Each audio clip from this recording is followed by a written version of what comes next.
Tenente Rachel Reese.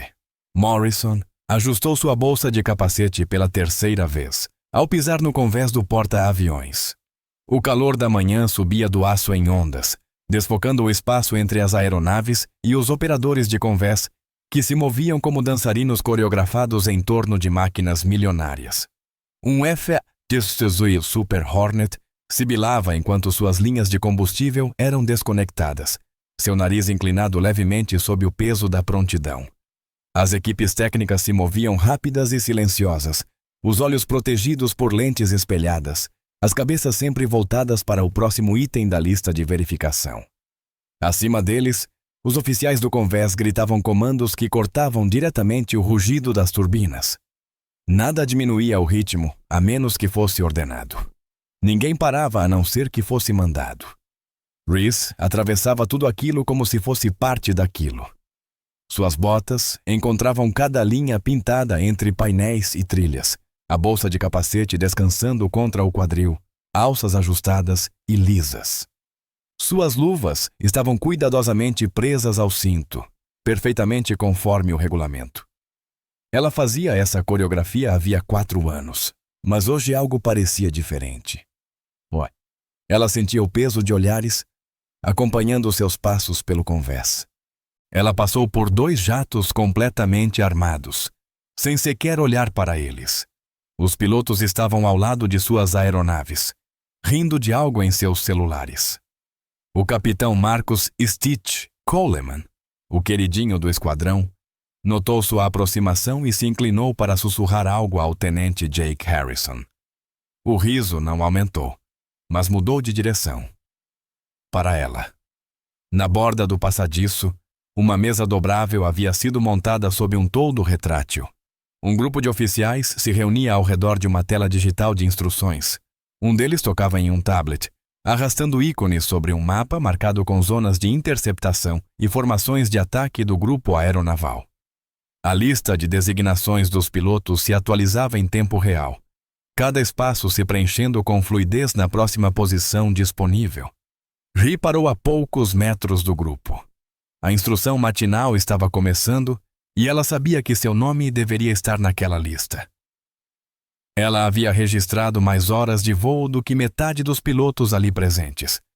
Tinha notas perfeitas em todas as simulações e nunca havia falhado em cumprir um único objetivo de missão. A tela brilhava em azul claro quando o último nome apareceu. Não era o dela.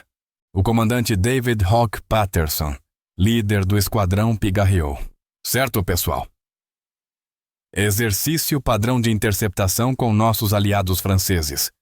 A Força Azul manterá posições defensivas, enquanto a Força Vermelha, a equipe dos Rafale, tentará penetrar nosso espaço aéreo. Seu dedo traçava as rotas de voo na tela.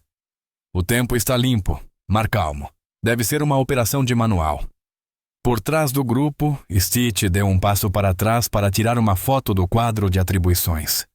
Ele inclinou o celular apenas o suficiente para enquadrar os nomes com o brilho da torre do porta-aviões ao fundo e apertou enviar.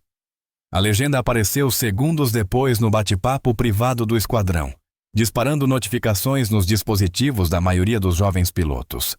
A imagem da escala de pilotos trazia uma única mensagem escrita. Ela passou mais tempo nos menus do que no céu. Ninguém riu alto, mas o tenente Harrison esboçou um sorriso, o canto da boca tensionando levemente. Outro piloto ajustou seu fone de ouvido como se não tivesse ouvido nada. Reese não se moveu. Ela havia visto o telefone. Captado o ângulo da foto. 4 anos disso. 4 anos sendo a melhor piloto que nunca teve a chance de provar quando realmente importava. A instrução digital continuava. Os oficiais discutiam ajustes de combustível, padrões climáticos, protocolos de comunicação. Alguém passou atrás dela e a tocou de leve sem dizer nada. Era a tenente Amy Foster, promovida ao status de voo 6 meses após Ree, apesar de ter metade de sua experiência. Quando os nomes foram finalizados, um suboficial distribuiu cartões de voo impressos. Estavam quentes e firmes, recém-saídos da impressora, cada um trazendo um indicativo de chamada escrito em tinta vermelha no canto superior. O maço passou de mão em mão como hóstias em uma comunhão, cada piloto recebendo sua fatia do céu. Nenhum cartão tocou a mão de Reese. Não havia linha para furar, nenhuma função para recusar, apenas uma ausência silenciosa que falava mais alto que qualquer ordem. Ela viu o último cartão desaparecer em dedos ansiosos e então se virou atravessando a trilha do convés central rumo à escada inferior. O sol refletiu na parte de trás de seu pescoço e brilhou sobre as asas que ela havia conquistado, mas raramente podia usar. Atrás dela, o burburinho do planejamento de missões diminuía, substituído pelo zumbido dos preparativos de decolagem e pelos gestos afiados, que sinalizavam que o trabalho real estava para começar. Ela alcançou a entrada lateral do convés inferior, digitou o código de acesso com um dedo enluvado e gasto e desceu sozinha pela espinha metálica do navio. O ar da Simbeai era mais frio, mais seco. As luzes zumbiam fracamente acima dela. Apenas 2 cadeiras estavam ocupadas quando ela entrou. Ree cruzou até a mesa dobrável na ponta da fileira de consoles e pousou sua bolsa de capacete. Um bilhete adesivo estava colado à alça de lona. A caligrafia era quadrada e deliberada. Sim, only pilot.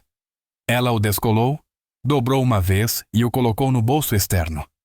Depois sentou-se, ajustou o headset e fez login no terminal de validação. Seu trabalho era simples: rastrear e confirmar alvos visuais e de radar durante simulações de interceptação ao vivo, alinhar ângulos, cruzar dados de velocidade, não reportar nada a menos que algo falhasse. Seu headset era para ouvir, não para falar. Na outra extremidade do compartimento, um grupo de pilotos fora de serviço se reuniu brevemente ao redor de um tablet. Um deles segurava um copo de café gelado contra o braço enquanto rolava a tela.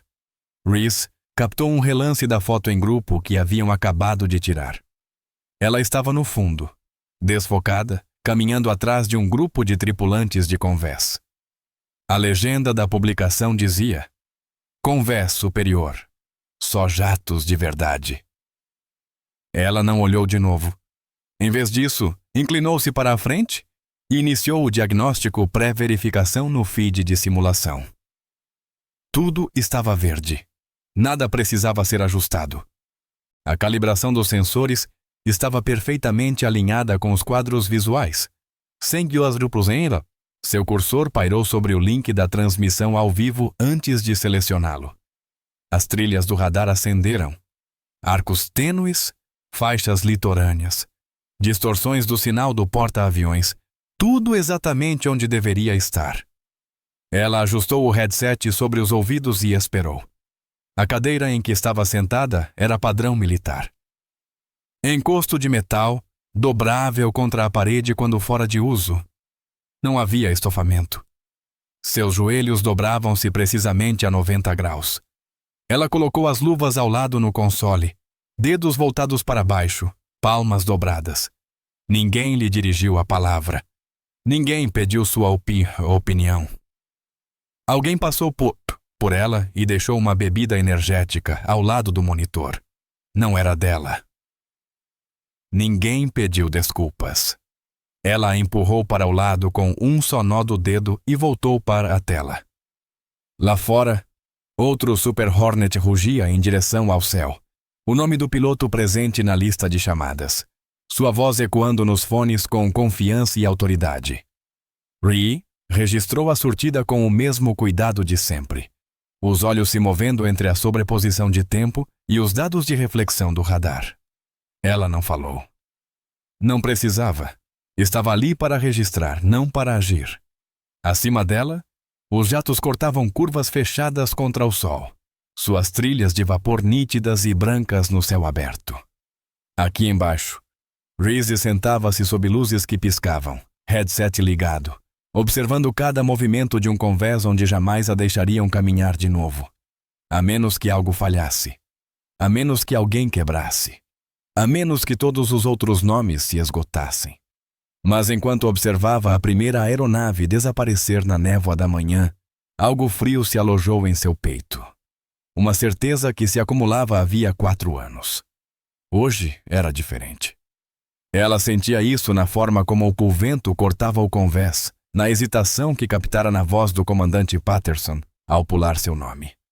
Hoje, alguém ia precisar que ela fosse mais do que apenas uma observadora. O Symbiai depois da meia-noite era um mundo de zumbidos suaves e luzes intermitentes. Um canto oco do navio que não pertencia a ninguém, exceto aqueles que não tinham mais onde estar. A maioria dos consoles estava desligada, telas escuras, mas algumas luzes de diagnóstico pulsavam âmbar nos painéis da parede. Reese sentava-se sozinha na estação central, o headset ajustado com precisão, o cabo passando por trás da gola e dobrado para evitar interferência. O plugue estava frouxo, e estivera assim por meses, mas ela havia aprendido a incliná-lo levemente para a esquerda até o canal de áudio estabilizar. Não era equipamento regulamentar. Era apenas antigo, como tudo mais naquele recinto. E como tudo mais ali, ainda funcionava, se fosse tratado com respeito. Suas luvas descansavam ao lado do console. Ao lado delas, um grosso caderno de anotações em papel estava aberto, as páginas preenchidas com arcos de radar desenhados à mão, marcas de tempo feitas a lápis, curvas vetoriais e anotações codificadas em um estilo que não mudava desde seus primeiros anos na escola de aviação. Os cantos das páginas estavam macios de tanto uso, cada dobra feita com propósito. Não havia abas, marcadores, nem post-its. Ela lembrava onde tudo estava. A interface do SIM chiou quando o antigo módulo de radar entrou em operação. Rhee se inclinou para a frente, ajustou o alcance manualmente e digitou um conjunto de coordenadas para um teste de interceptação em baixa altitude. Ninguém havia pedido que ela fizesse isso. O cenário não estava listado em nenhum cronograma de treinamento. Existia apenas em suas anotações e na longa sombra de uma manobra que nunca fora autorizada para voo real. Ela começara a desenvolvê-la 4 anos atrás, baseada em uma incongruência entre sinais registrados e respostas reais a ameaças durante exercícios costeiros. Era uma teoria construída sobre uma contradição.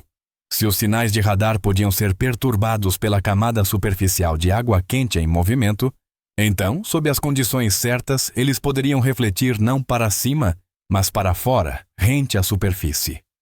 O resultado, em teoria, seria um ângulo de bloqueio espelhado. Uma forma de ver o que ninguém mais conseguia rastrear, mas apenas se você ajustasse o feixe manualmente e apenas se soubesse o que procurar. Sua submissão à junta de revisão havia sido rejeitada. Os comentários classificaram sua proposta como lógica de simulação apenas. Um instrutor disse que parecia uma tese escrita por alguém que gostava mais de papel do que de aviões. Outro acrescentou que isso jamais se sustentaria fora de um cenário simulado, mas ela já tinha visto funcionar. Sabia que era real. Observou a tela se estabilizar, então inseriu os parâmetros simulados do estado do mar. Força do vento 6, visibilidade moderada, umidade a 72%. A varredura de radar emitiu 2 pings.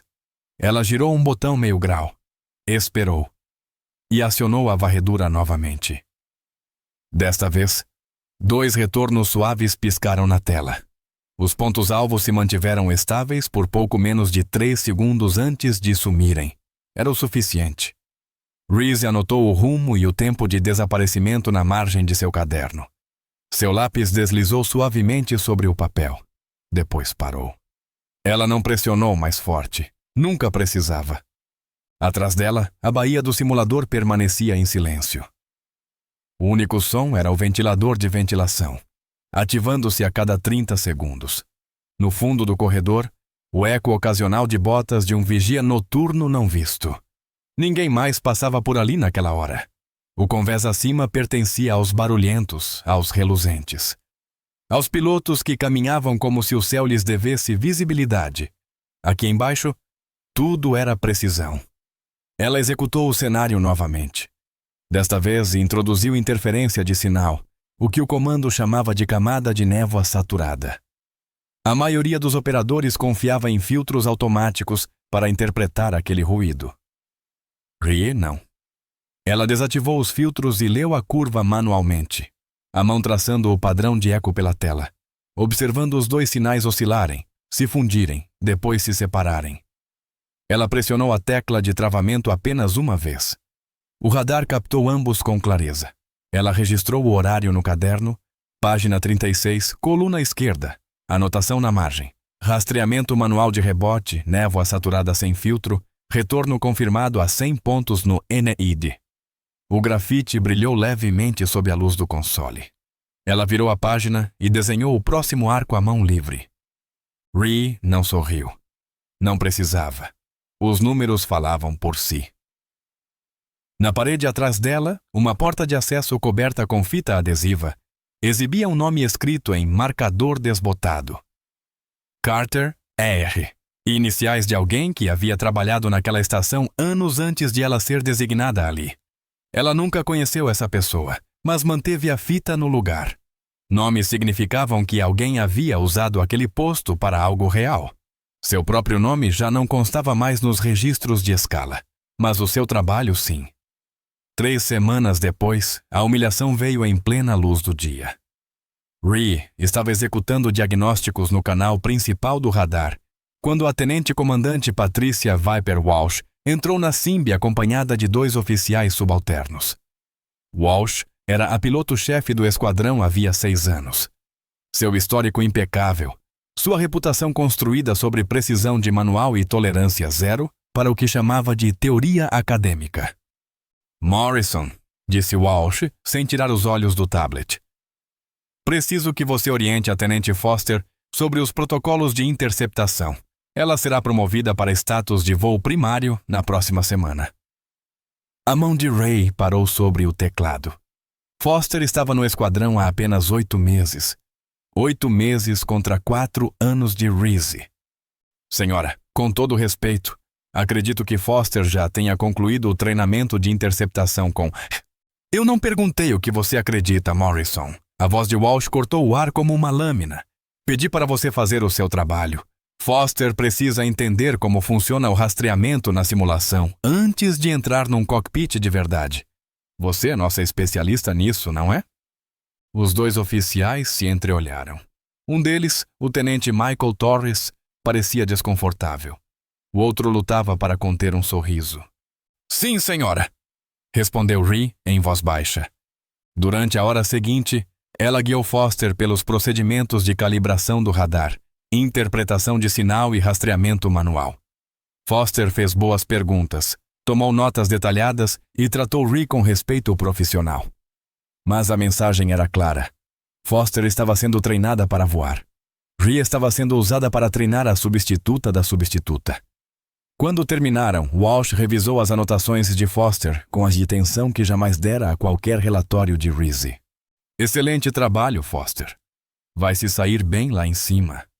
Por fim, Walsh olhou para Rhee Morrison. Estou te realocando para o turno noturno de validação. Os sistemas automáticos precisam de alguém para supervisioná-los e você parece gostar de trabalhos silenciosos. Senhora, gostaria de solicitar, com todo respeito, consideração para retornar à rotação de voo ativo. Minhas pontuações de simulação são... Suas pontuações de simulação estão anotadas, Morrison. Mas simulação não é voo, e voar não se resume a teorias que você desenvolve numa sala de porão à meia-noite. Walsh fechou o tablet com um estalo. Seu turno começa segunda-feira. Não se atrase. Depois que saíram, Ray permaneceu sozinha na SimBA, encarando a tela do radar. As operações de voo da tarde continuavam acima dela, decolagens, recuperações, o balé constante de aeronaves milionárias e os pilotos em quem se confiava para conduzi-las. Ela abriu seu caderno em uma nova página e começou a esboçar um novo padrão de radar. Sua mão movia-se firme e precisa sobre o papel, desenhando arcos e ângulos que poucos entenderiam. Mas ela os compreendia. E em algum ponto entre aquelas curvas e cálculos, ela conseguia enxergar algo que ninguém mais estava procurando. Uma forma de provar que simulação não era apenas teoria. Uma maneira de mostrar que ela não só pertencia ao céu, ela pertencia à frente da formação, liderando. Mas antes, precisava esperar pelo momento certo. O momento em que estar certa importaria mais do que ser popular. O momento em que o céu exigiria precisão, e não política. Ela podia sentir esse momento se aproximando como uma frente de tempestade no horizonte. Invisível ao radar, mas inegável para quem soubesse ler os sinais. A designação para o turno da noite parecia exílio. Mas Rhee havia aprendido algo importante em 4 anos sendo ignorada. Às vezes, a melhor visão do campo de batalha vinha da sombra. 2 semanas após iniciar o turno noturno, Rhee descobriu que o exílio trazia vantagens inesperadas.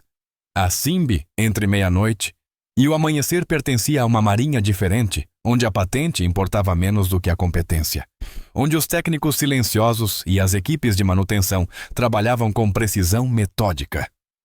O suboficial-chefe Daniel Ranch Rodrigues foi o primeiro a tratá-la como piloto e não como problema. "Você é quem escreveu a teoria do rebote manual", disse ele certa noite, surgindo ao lado de seu console com uma xícara fumegante de café e uma pasta grossa cheia de especificações técnicas. "Li na revista trimestral. Fez sentido para mim." Rodrigues mantinha sistemas de radar de porta-aviões havia 15 anos. Já tinha visto pilotos demais irem e virem para não saber diferenciar quem realmente entendia seus equipamentos de quem só sabia apertar botões. "O alto escalão rejeitou", respondeu Rhee, aceitando o café com gratidão. "O alto escalão rejeita muita coisa que funciona. Isso não torna essas coisas erradas." Ele abriu a pasta e espalhou várias páginas sobre o console. "Quer ver algo interessante?" Os documentos eram registros de manutenção dos últimos 6 meses, com dados detalhados sobre o desempenho do radar sob diferentes condições climáticas e estados do mar. Rodrigues vinha rastreando padrões que o turno diurno ignorava: degradação de sinal, retornos falsos e, mais importante, perdas de contato inexplicáveis durante operações em baixa altitude. "Olha isso", disse ele, apontando para uma série de entradas de março. "Exercício com os franceses.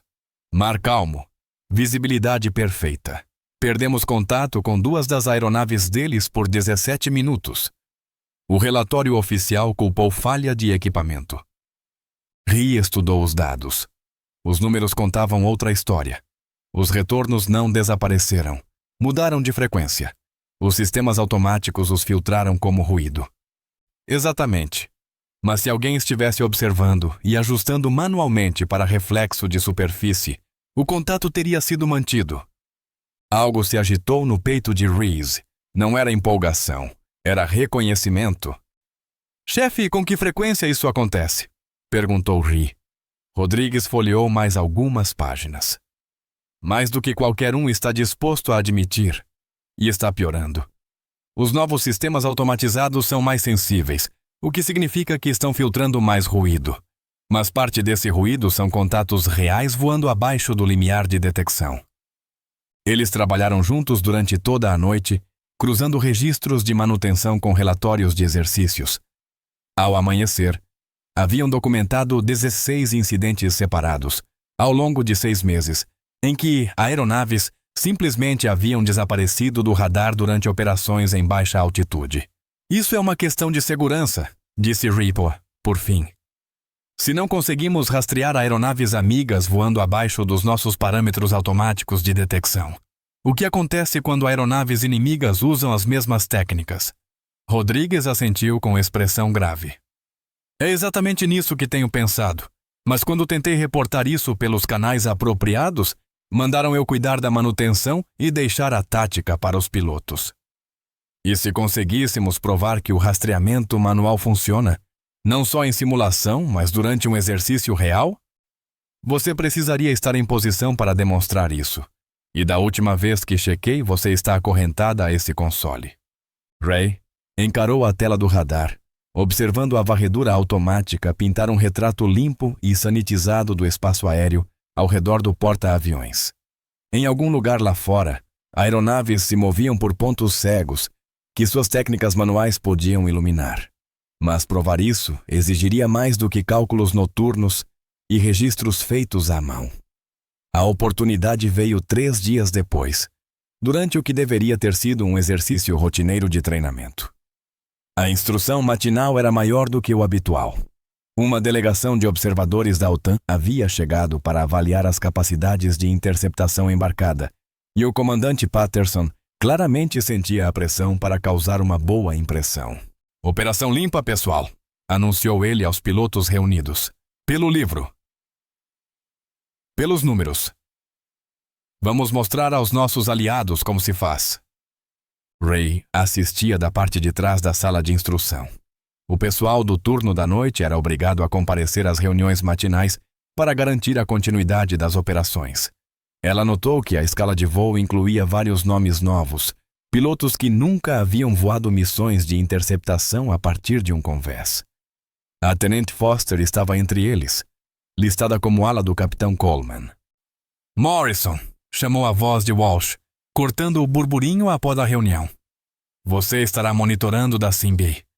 Quero telemetria contínua de todas as aeronaves e notificação imediata de qualquer anomalia." "Sim, senhora. Terei acesso de comunicação com as operações de voo?" "Você terá acesso apenas de escuta. Se vir algo que exija atenção imediata, envie para o oficial de vigilância." A expressão de Walsh deixava claro que ela esperava que nenhuma dessas situações surgisse. Uma hora depois, Ray estava em sua estação assistindo ao início da sequência de lançamento. A manhã estava perfeita. Céu limpo, mar calmo, ventos leves. Condições de manual para uma operação de manual. Os observadores da OTAN reuniam-se ao redor do display principal no Centro de Informações de Combate. Suas conversas alternavam entre apreciação técnica e polidez diplomática. Pelo headset, Ray ouvia a precisão profissional da aviação naval americana em sua melhor forma. "Blue Leader, você está autorizado para vetor de interceptação Alpha 7. Copie a torre."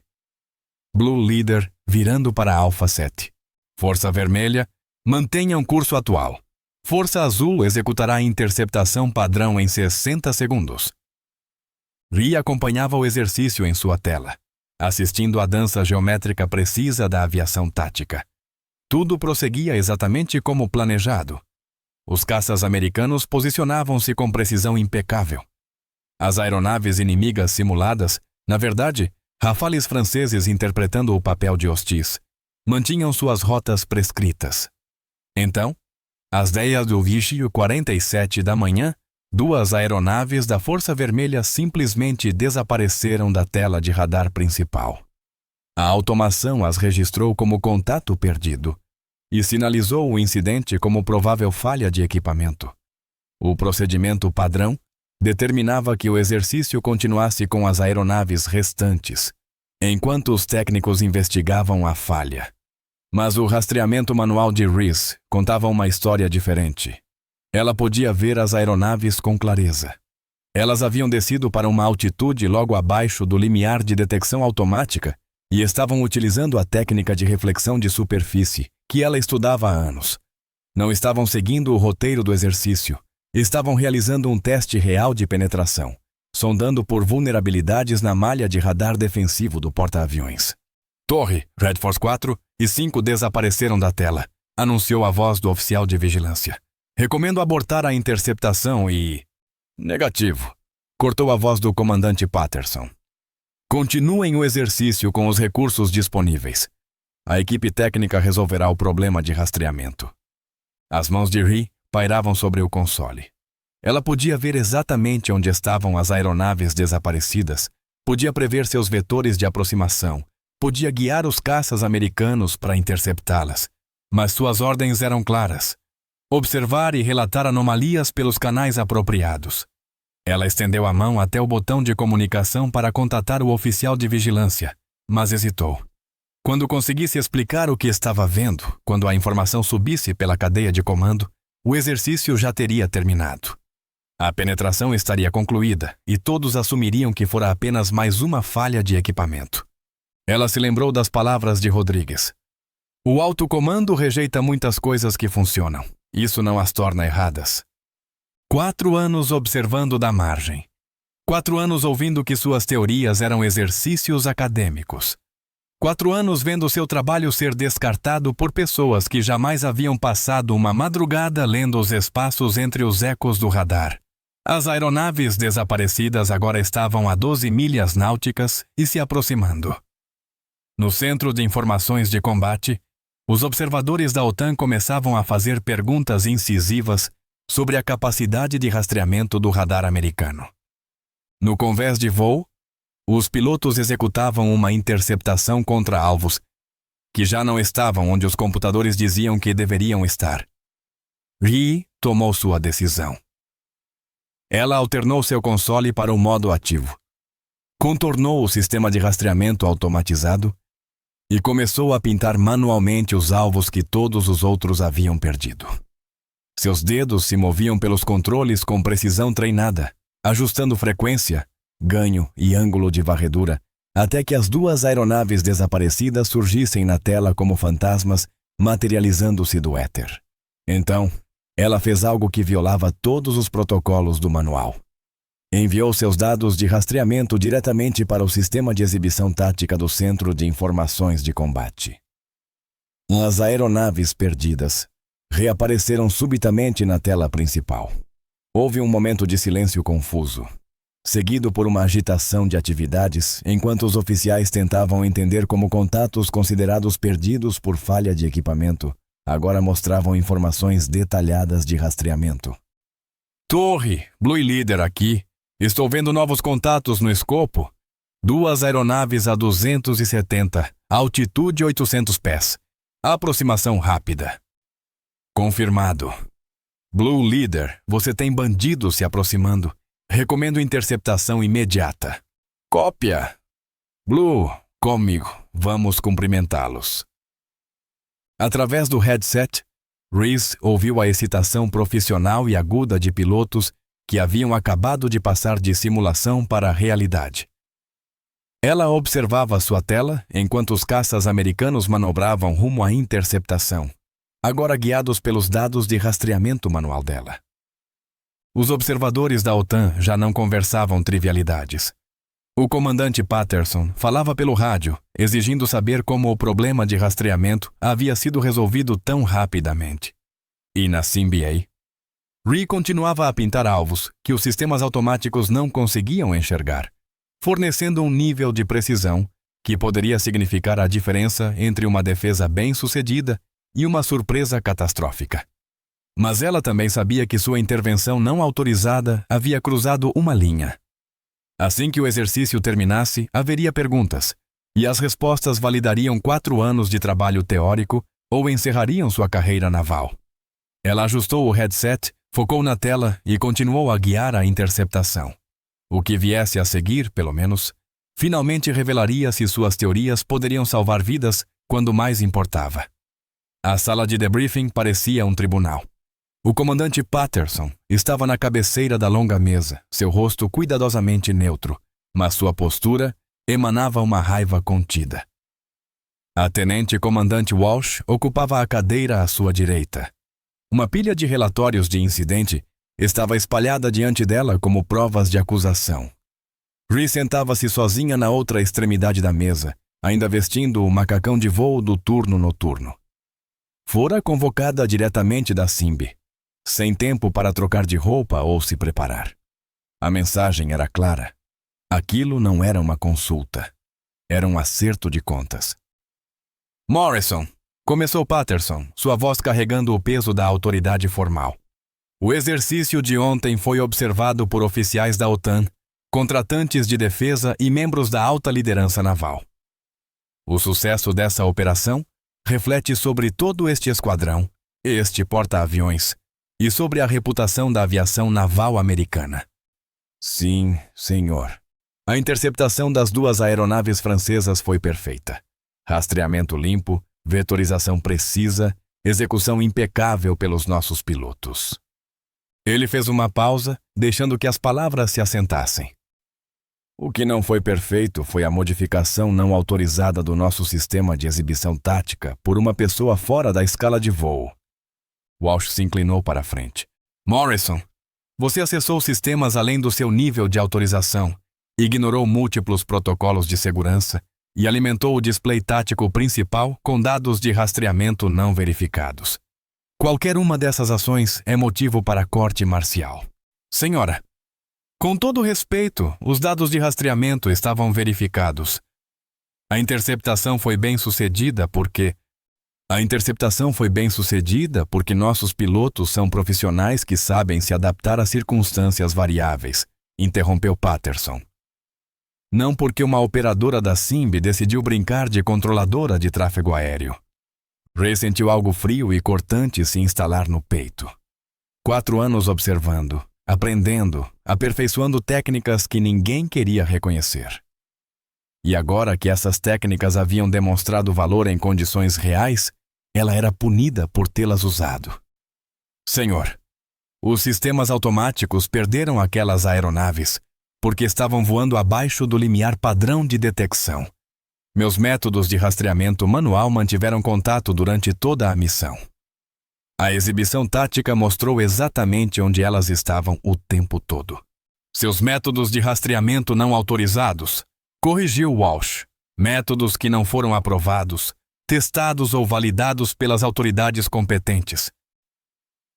Foram validados ontem, senhora. Em tempo real. Sob condições operacionais, observadas por aliados da OTAN. O silêncio caiu sobre a sala. Ray percebeu que havia cruzado outra linha, desafiando a interpretação dos superiores sobre os fatos. Mas 4 anos de contenção cuidadosa finalmente haviam chegado ao fim. A expressão de Patterson endureceu.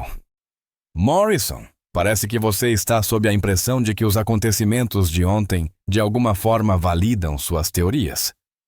Deixe-me esclarecer a posição oficial. O mau funcionamento de rastreamento foi resolvido pela equipe técnica, seguindo procedimentos diagnósticos padrão.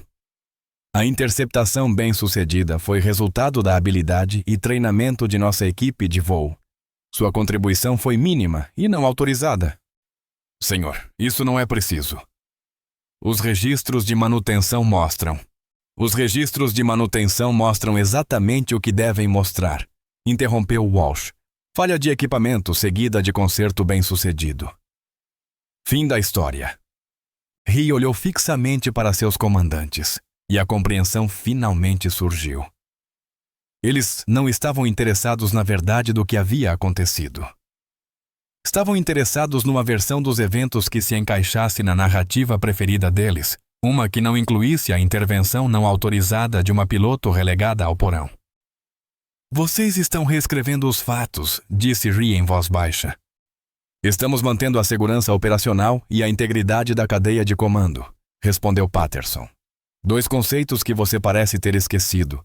E se isso acontecer de novo, se perdermos o rastreamento de aeronaves hostis durante um confronto real, isso não será da sua conta, Morrison.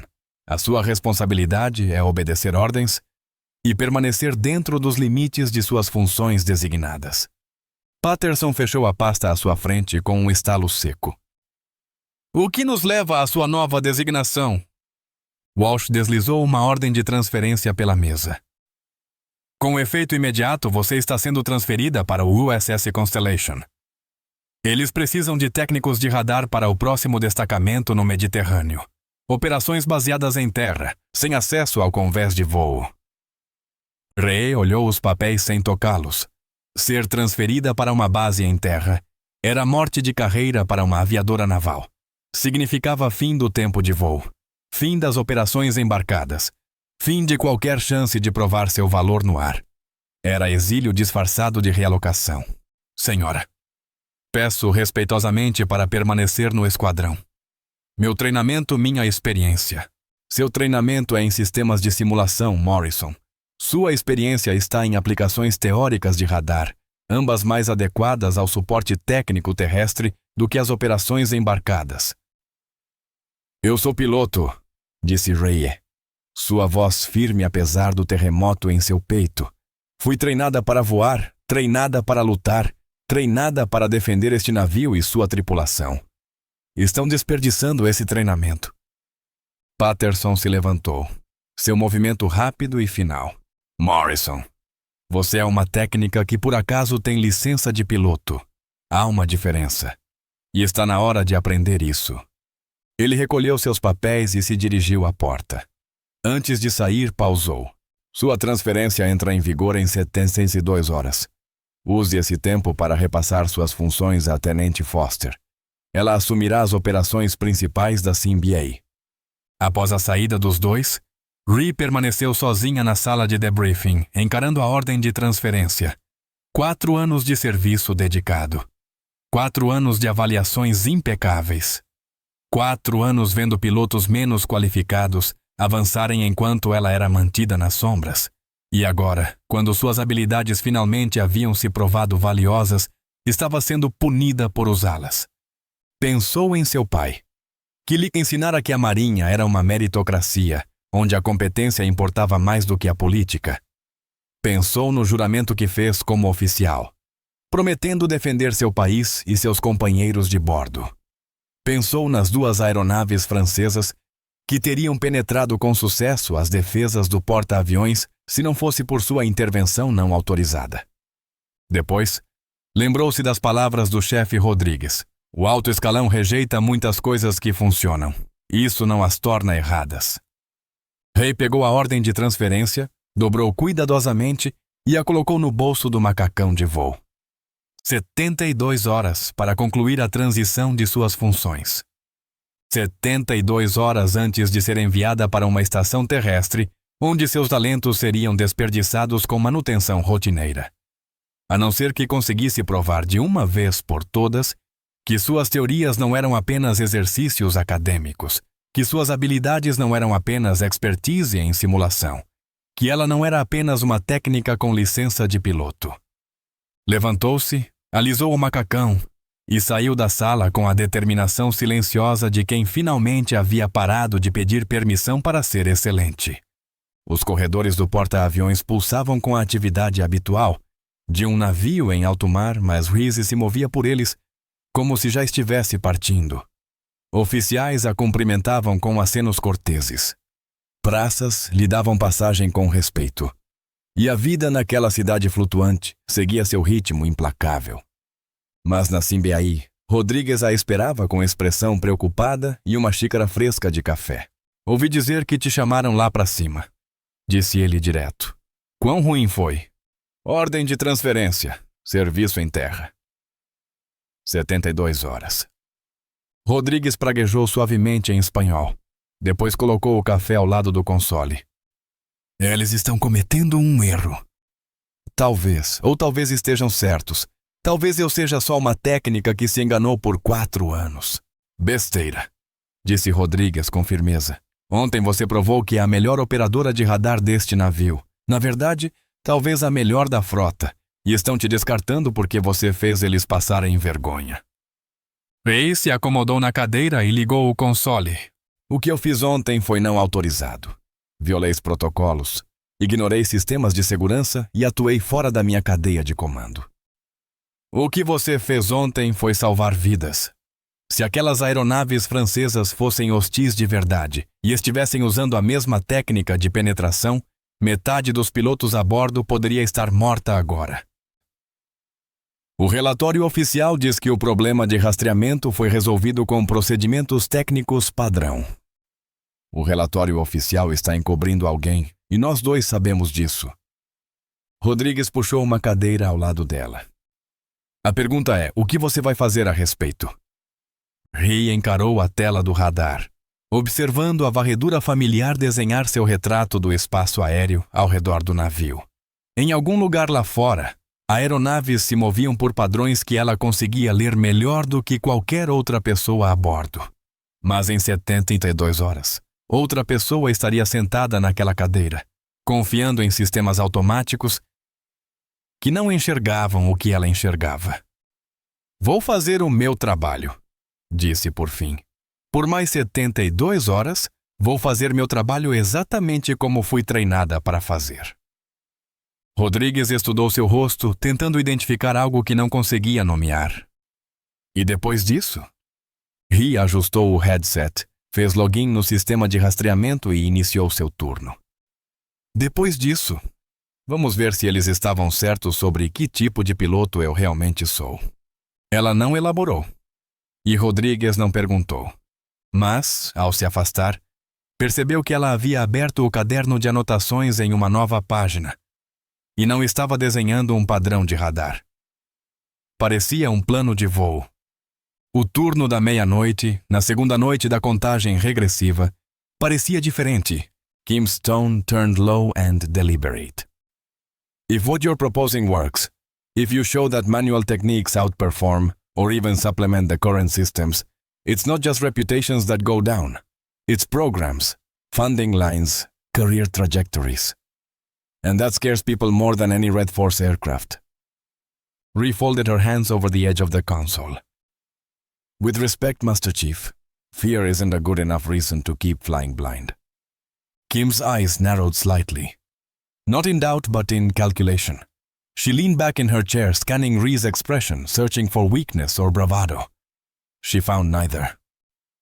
You realize what this would require, right? Kim said finally. A fully functional bird on a standby, a pilot's flight authorization, live telemetry access, a test intercept flight, off schedule, with no room for error. And we'd need to get all of that approved without tipping off Patterson or Walsh. Rodriguez crossed his arms. I might know someone in flight maintenance who owes me 3 favors and a bottle of Havana rum. If you can fly it, we can get it in the air. Kim gave him a look, half exasperated, half impressed. We'll need cover. A justifiable reason to launch. You said the next joint op is in 48 hours? Rodriguez nodded. Carrier defense simulation. Multiple airframes, multinational observers.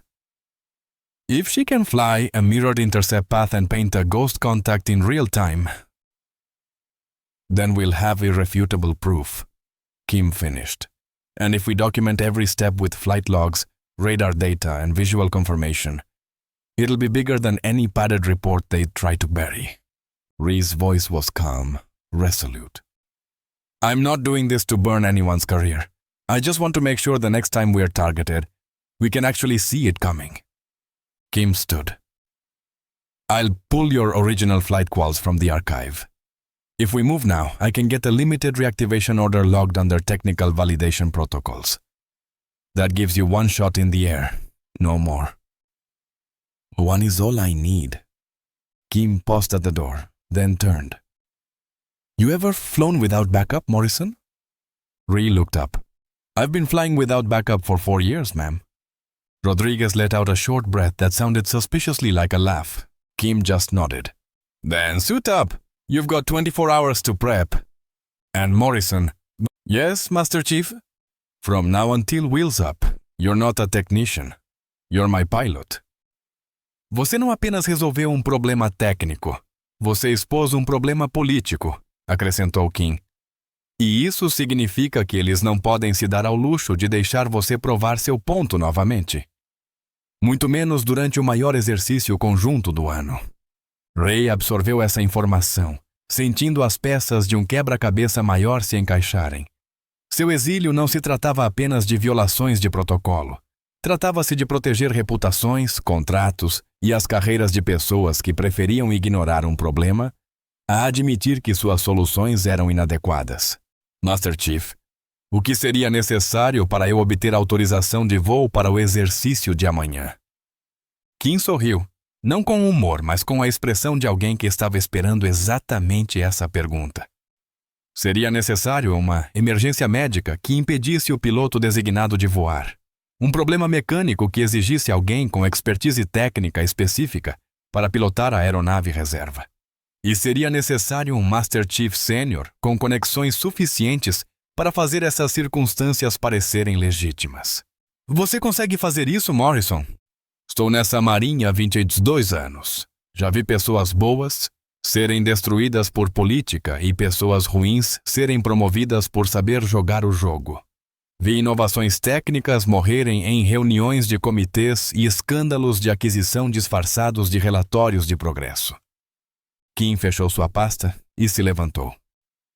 O que eu não consigo é assistir forças hostis desenvolverem contramedidas contra nossos sistemas defensivos enquanto estamos ocupados demais protegendo egos para consertar o maldito problema. Ela estendeu a mão para Ree. Tenente, se você está falando sério, eu posso colocar você no ar. Mas entenda, se isso der errado, sua carreira acaba. E provavelmente a minha também. Ree apertou sua mão sem hesitar. Master Chief, se forças inimigas conseguirem penetrar nossas defesas, porque fomos teimosos demais para usar contramedidas eficazes, então carreira nenhuma vai importar.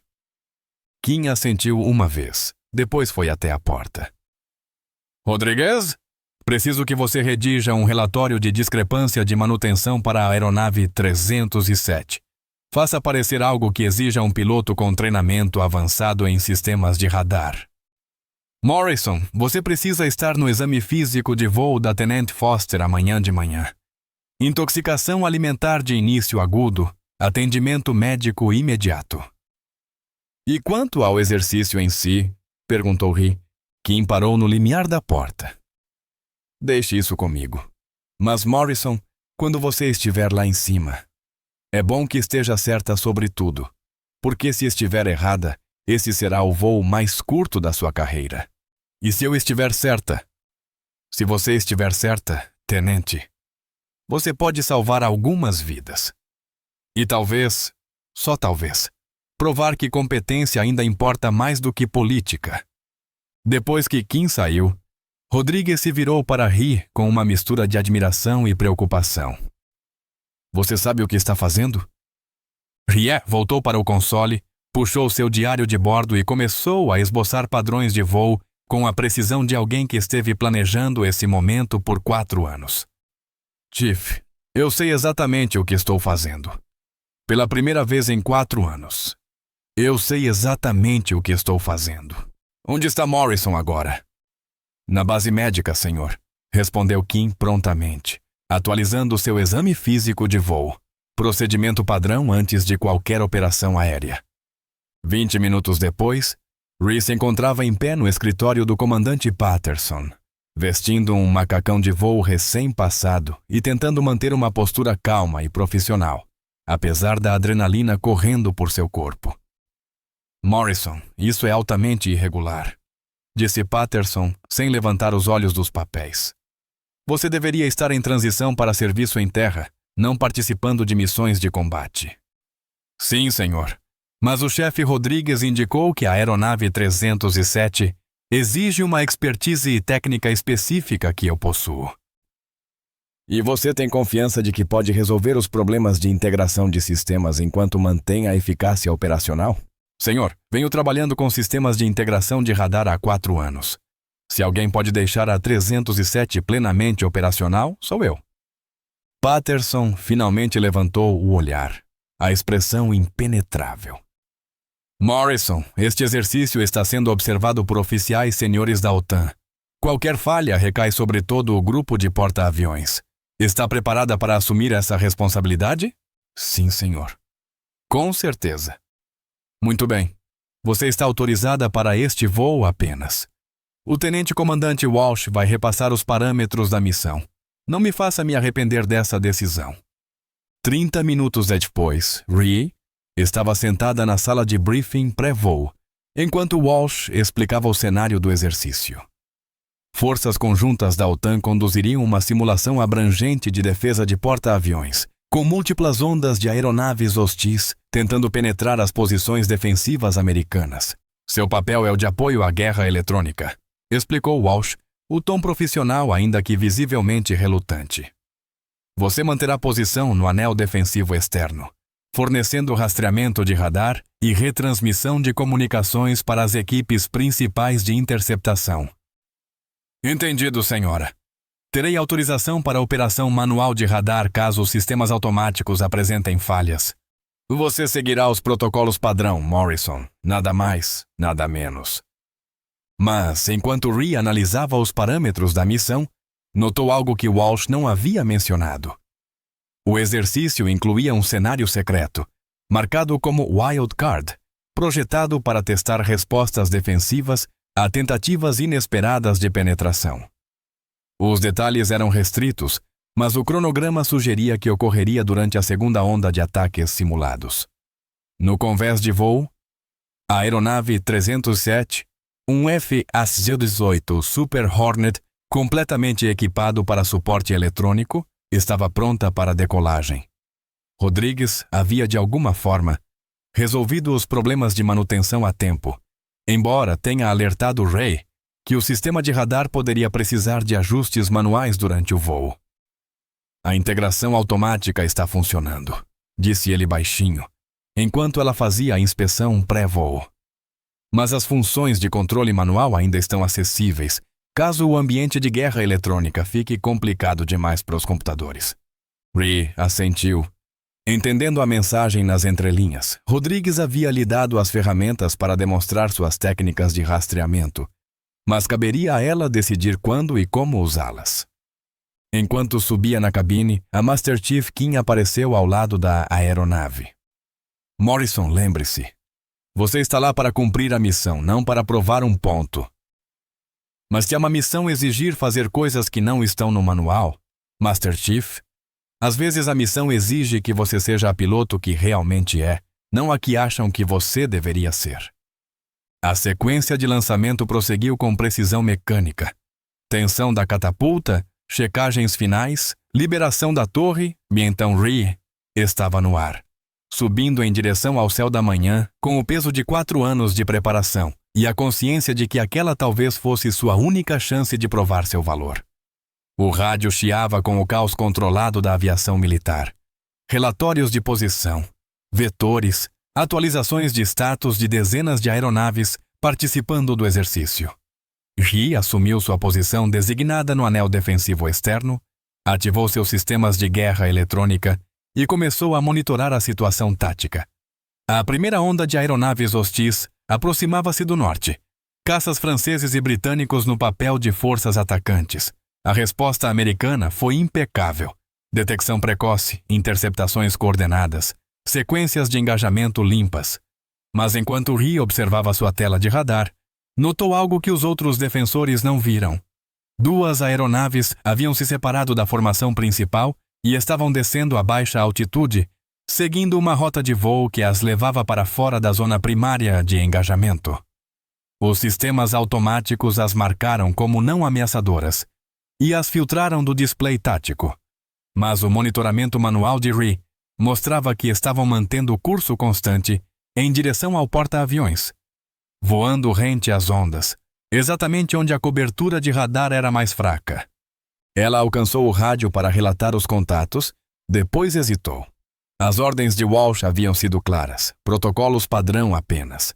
Relatar aeronaves não rastreadas exigiria explicar como ela as detectou, o que revelaria o uso não autorizado de técnicas manuais. Mas ao ver as 2 aeronaves continuando sua aproximação, ignorando todas as defesas externas, ela percebeu que aquilo não fazia parte do exercício planejado. Era o cenário Wild Card, um teste para ver como as forças defensivas reagiriam a uma penetração inesperada. E até agora, ninguém mais havia notado que isso estava acontecendo. Rhee tomou sua decisão. Mudou para a frequência de comando e acionou o microfone. Ghost Rider para a torre. Tenho 2 contatos não rastreados a oeste, rumo 270, altitude 500 pés, distância 40 milhas náuticas e se aproximando. A resposta foi imediata e incisiva. Ghost Rider, torre. Nenhum contato detectado nesse rumo. Verifique sua posição e status dos sensores. Torre, aqui Ghost Rider. Posição confirmada. Sensores em verde. Contatos abaixo do limiar de detecção automática, mas visíveis na varredura manual. Recomendo interceptação imediata. Houve uma pausa. O tipo de silêncio que indicava que pessoas estavam tendo conversas urgentes em frequências que ela não podia ouvir. Então a voz de Walsh cortou a estática. Ghost Rider, você está ordenada a manter posição e seguir os protocolos padrão. Não desvie dos parâmetros da missão. Rhee olhou para a tela de radar, observando os 2 contatos continuarem sua aproximação em direção ao porta-aviões. Em 12 minutos, estariam dentro do anel defensivo interno. Em 15 minutos, atingiriam uma posição teórica de lançamento de mísseis contra o porta-aviões, e ninguém mais os via chegando. Ela pensou nas palavras de seu pai. Veja o que ninguém mais registra. Pensou no conselho da Master Chief Kim. Às vezes, a missão exige que você seja a piloto que realmente é. E pensou no juramento que fez como oficial da Marinha, defender seu navio e seus companheiros. Torre, aqui Ghost Rider. Estou rastreando 2 contatos hostis em vetor de ataque em direção ao ponto principal. Os sistemas automáticos não conseguem detectá-los.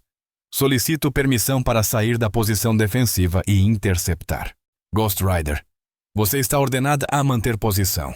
Esta é uma ordem direta. Ri encarou seus instrumentos, sentindo o peso de 4 anos de treinamento.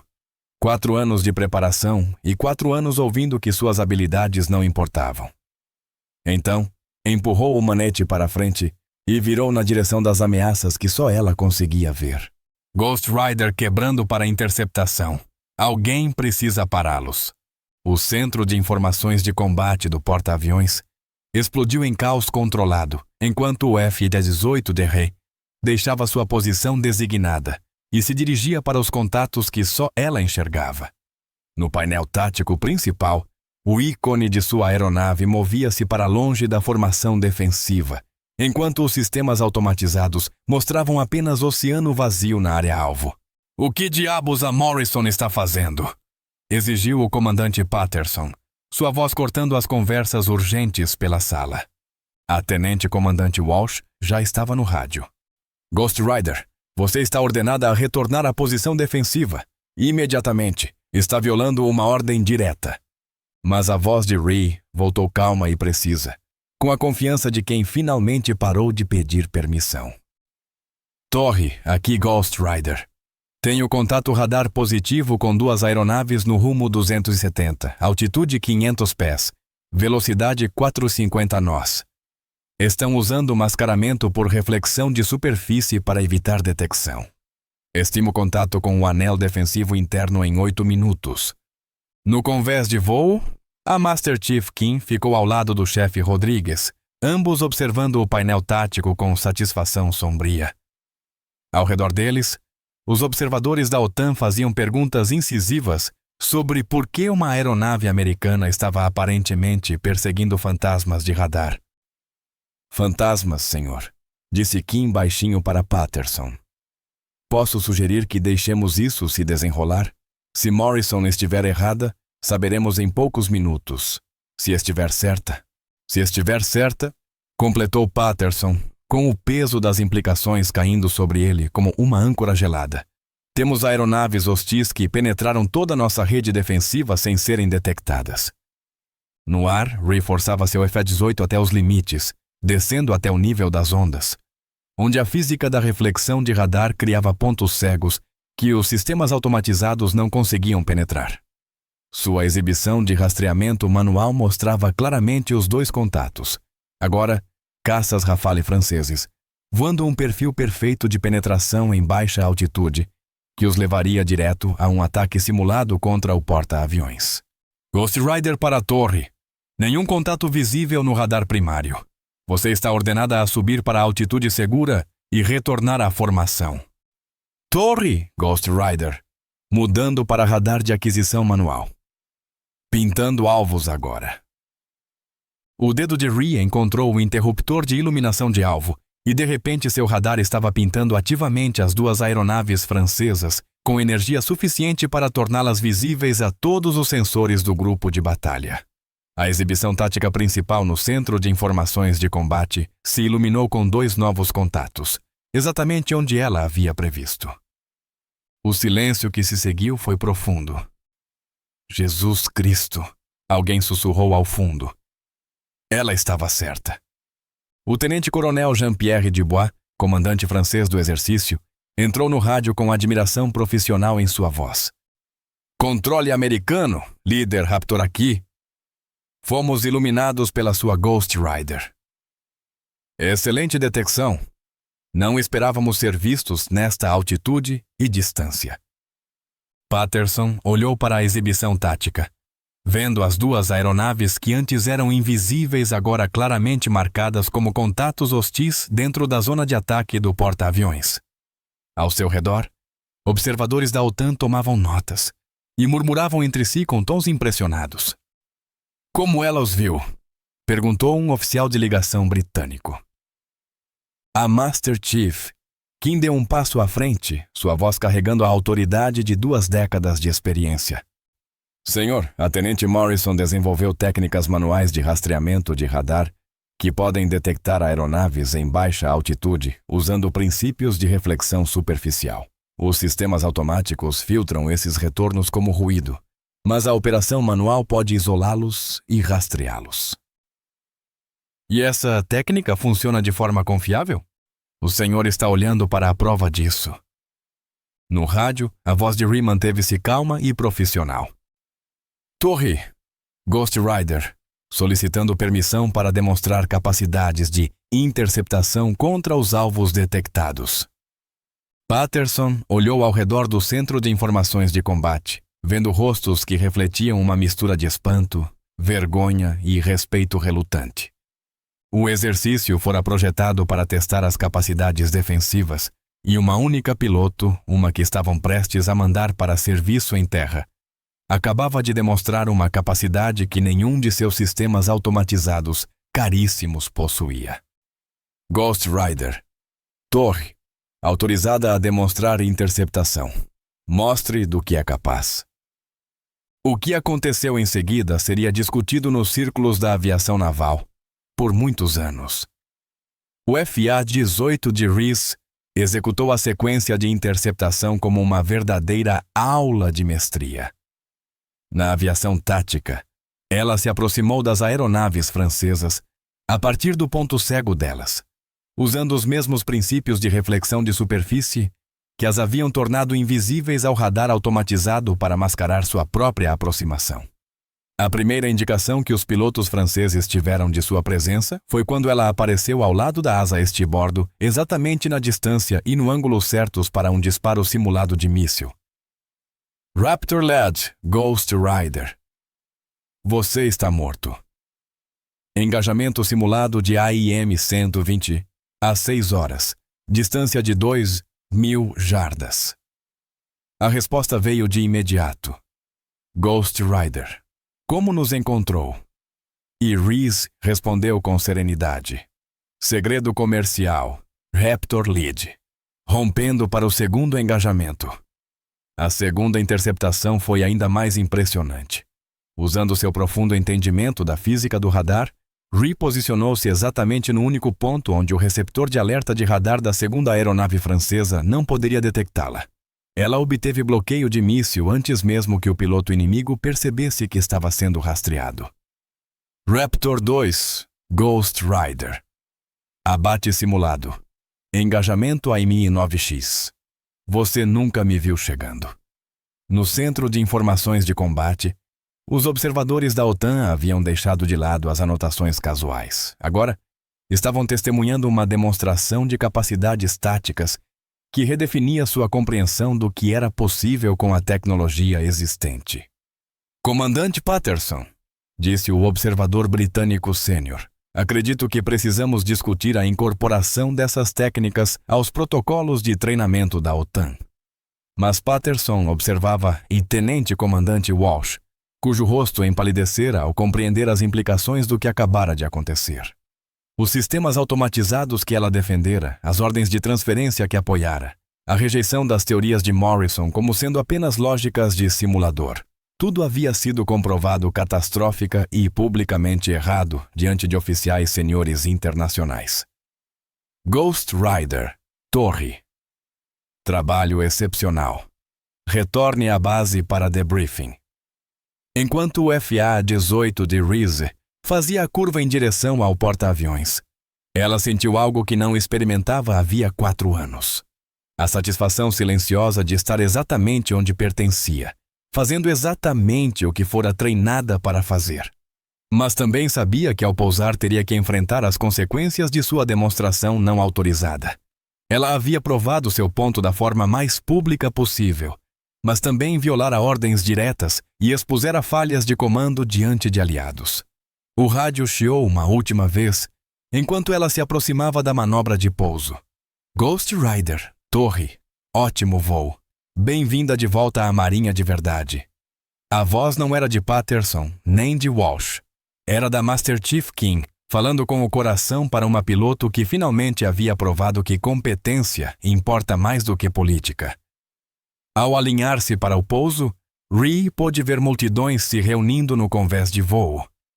A notícia havia se espalhado por todo o navio sobre a piloto que detectara aeronaves invisíveis e executara interceptações perfeitas usando técnicas inexistentes em qualquer manual oficial. Ela tocou o solo com precisão exemplar, com o cabo de retenção capturando sua aeronave suavemente. Ao taxiar até seu local de estacionamento, viu o comandante Patterson aguardando ao lado do diretor de voo, com expressão indecifrável. Mas também viu o chefe Rodrigues lhe dando um sinal de positivo, a Master Chief King assentindo com aprovação e dezenas de membros da tripulação observando enquanto ela desligava o avião. Pela primeira vez em 4 anos, Rhee sentiu que estava exatamente onde devia estar. O que viesse depois, ela finalmente havia provado que não era apenas uma piloto de simulador.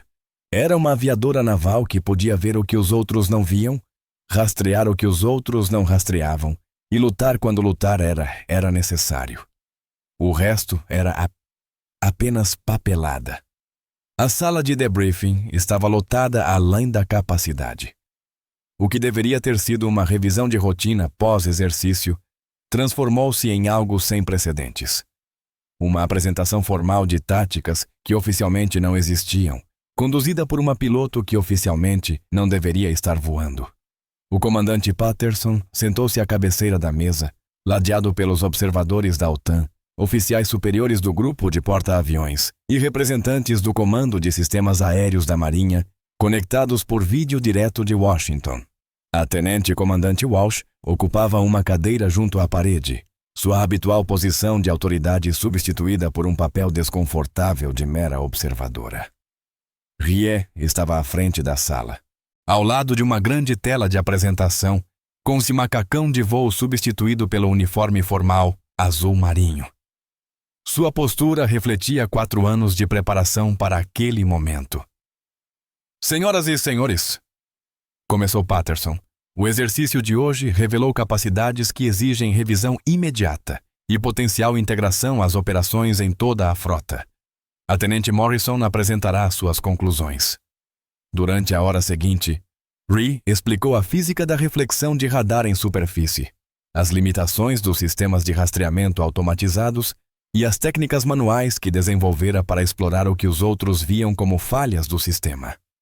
Ela apresentou dados reais do exercício, mostrando como 2 aeronaves francesas sofisticadas haviam penetrado todas as defesas automatizadas, até que seu rastreamento manual revelou sua presença.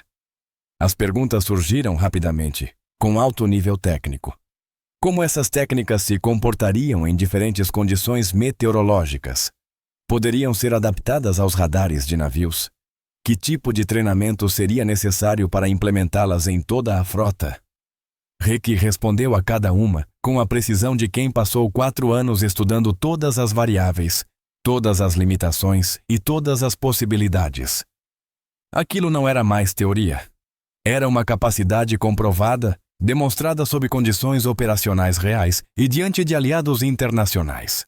Tenente, na sua avaliação, qual é a gravidade da vulnerabilidade que você identificou?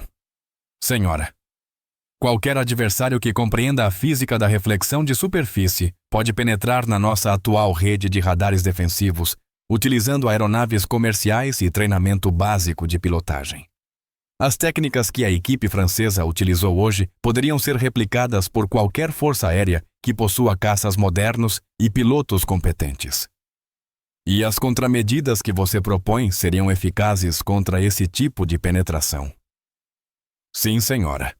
Mas somente se os operadores forem treinados em técnicas manuais de rastreamento e tiverem autorização para usá-las quando os sistemas automatizados falharem. A Capitã Thompson assentiu lentamente, trocando olhares com os observadores da OTAN. Tenente, você está preparada para desenvolver protocolos de treinamento para essas técnicas? Senhora, eu já desenvolvi materiais preliminares de treinamento. O chefe Rodrigues e a Master Chief King os revisaram e contribuíram com ajustes técnicos. O observador britânico sênior falou em seguida. Comandante Patterson, acredito que a Marinha de Sua Majestade estaria muito interessada em oportunidades de treinamento conjunto com a Tenente Morrison. Essas capacidades poderiam aumentar significativamente a eficácia defensiva da OTAN. O que se seguiu foram 40 minutos de coordenação interserviços que Ree mal conseguia acompanhar. Trocas de treinamento, requisitos de documentação técnica, protocolos de pesquisa classificados.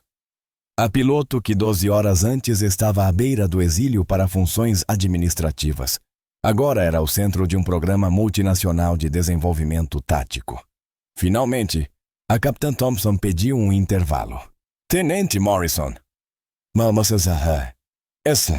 Permaneça. Os demais 15 minutos de pausa. Quando a sala se esvaziou, restando apenas Patterson, Thompson e Walsh, a atmosfera mudou de apresentação formal para um acerto de contas pessoal. Morrison, disse Thompson. Vamos falar sobre o elefante na sala. Você violou ordens diretas, quebrou formação durante um exercício real e realizou interceptações não autorizadas diante de observadores internacionais. Sim, senhora. Em circunstâncias normais, essas ações resultariam em corte marcial. Eu entendo, senhora. Contudo, suas ações revelaram vulnerabilidades críticas nos nossos sistemas defensivos e demonstraram capacidades que podem salvar vidas em combate real. Thompson consultou suas anotações. Comandante Patterson, qual é a sua avaliação? Patterson pareceu desconfortável, dividido entre disciplina e realidade tática. Senhora, as técnicas da Tenente Morrison são claramente valiosas. Suas ações foram eficazes. Mas a quebra de protocolo foi necessária, interrompeu Thompson, porque os canais formais falharam por 4 anos em reconhecer e desenvolver essas capacidades. Ela se virou para Walsh. Tenente Comandante, você foi a supervisora direta de Morrison. Qual é sua avaliação? A resposta de Walsh veio devagar. Senhora, a Tenente Morrison sempre demonstrou competência técnica excepcional. Seu trabalho teórico foi consistente. Talvez eu tenha subestimado o valor prático de suas pesquisas. Foi o mais próximo de uma admissão de erro que Walsh podia fazer. E todos entenderam. Thompson assentiu. Morrison, suas ordens de transferência estão canceladas. Você está sendo designada como especialista-chefe em sistemas táticos, respondendo diretamente à minha equipe. Sua função será desenvolver, testar e implementar técnicas avançadas de radar em todo o grupo de porta-aviões. Ree sentiu algo mudar dentro do peito. Não alívio, mas reconhecimento. Finalmente, uma designação que condizia com suas capacidades. Senhora, e quanto ao meu status de voo? Você manterá todas as suas qualificações. A nova função exige testes sob condições reais, o que significa voos regulares. Thompson sorriu pela primeira vez durante a reunião. Suspeito que você achará o trabalho desafiador. 3 meses depois, Ree estava no convés de voo do USS Enterprise, observando um grupo de pilotos da OTAN praticando técnicas manuais de rastreamento que ela ajudara a desenvolver. O programa de treinamento havia se expandido além de todas as expectativas, com solicitações vindas de marinhas aliadas ao redor do mundo. O chefe Rodrigues se aproximou com um tablet na mão, mostrando os cronogramas mais recentes. Sabe como estão te chamando agora? Perguntou. Tenho medo de perguntar. Ghost Rider, a piloto que enxerga o invisível, disse sorrindo. Melhor do que piloto de simulador, não acha? Ree observou um jovem piloto britânico executar uma interceptação perfeita com base em reflexão de superfície. A técnica era impecável, mas o entusiasmo em seu rosto era ainda mais evidente. 6 meses antes, aquele piloto não teria detectado o alvo que acabara de engajar. Agora, ele possuía capacidades para defender seu navio contra ameaças que nem sequer existiam oficialmente. A Master Chief King se juntou a eles, carregando uma pasta repleta de solicitações de vagas de treinamento. Morrison, temos mais 3 grupos de porta-aviões pedindo programas de desenvolvimento tático. Quão rápido você consegue chegar à frota do Atlântico? No próximo mês, Master Chief. mas quero que Rodrigues e a equipe técnica liderem a integração dos sistemas embarcados. Eles conhecem o equipamento melhor do que ninguém. Concordo. E as técnicas avançadas que você vem desenvolvendo? Rhee sorriu, pensando nas páginas de cálculos e esboços preenchendo seu caderno de voo mais recente. 4 anos sendo informada de que suas ideias eram apenas teóricas, a ensinaram a pensar sempre vários passos à frente das aplicações convencionais. Ainda estou desenvolvendo, Master Chief. Ainda aprendendo o que é possível quando paramos de aceitar que aquilo que os sistemas automatizados dizem ser impossível, realmente seja. Enquanto o sol se punha sobre o convés do porta-aviões, tingindo o céu em tons de dourado e carmesim, Rhee refletia sobre a jornada que a levara até ali. 4 anos de exílio em salas de simulação. 4 anos vendo outros voar em missões que ela sabia, no fundo, que podia executar melhor. Durante 4 anos, disseram-lhe que suas habilidades não tinham importância, mas ela nunca deixou de aprender, nunca deixou de se desenvolver, nunca deixou de acreditar que a competência um dia importaria mais do que a política. O post-it, que a rotulava como uma piloto apenas de simulação, tinha desaparecido, substituído por escalas de voo com seu nome listado como instrutora do treinamento tático mais avançado da aviação naval. As ordens de transferência que teriam encerrado sua carreira foram substituídas por novas ordens que estavam ampliando seu impacto por toda a frota. E as teorias outrora descartadas como exercícios acadêmicos estavam agora a salvar vidas, revelando ameaças que poderiam ter atacado sem aviso prévio. Ela puxou seu diário de bordo e abriu numa página em branco. Ainda havia trabalho a ser feito. Técnicas a desenvolver. Maneiras de ir além do que as pessoas julgavam possível. A diferença agora era que ela tinha autoridade para realizar esse trabalho, os recursos para testar suas ideias e o reconhecimento de que suas habilidades eram exatamente o que a Marinha precisava. Enquanto começava a desenhar um novo padrão de radar, pensou nas palavras do pai: vê o que ninguém mais registra. Ela aprendera não apenas a ver o que os outros não viam, mas a agir com base no que via, a provar o que sabia, e a persistir até que a verdade se tornasse impossível de ignorar. O turno noturno já não parecia exílio, parecia oportunidade. E pela primeira vez em 4 anos, Rhee Morrison sabia exatamente quem era. Uma aviadora naval capaz de ver o invisível, rastrear o irrastreável e defender o seu navio contra ameaças que os outros nem sequer podiam imaginar. A história que começou com um post-it e uma ordem de transferência tornara-se algo muito maior, a prova de que excelência, persistência e coragem para agir por convicção podem superar qualquer obstáculo. No fim, era tudo o que qualquer piloto podia desejar. A chance de provar que pertencia aos céus, defendendo aquilo que mais importa. Nota do autor. Esta história é dedicada a todos os militares que já foram ignorados, subestimados ou informados de que suas ideias não importavam.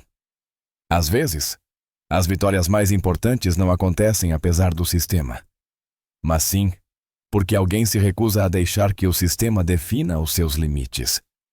A excelência não pede permissão. Ela simplesmente se prova quando o momento exige. Se gostou desta história, não se esqueça de clicar em subscrever e tornar-se parte do nosso projeto História Formiga. De onde você está assistindo? Deixe um comentário abaixo. Adoramos ouvir os nossos incríveis leitores e espectadores ao redor do mundo.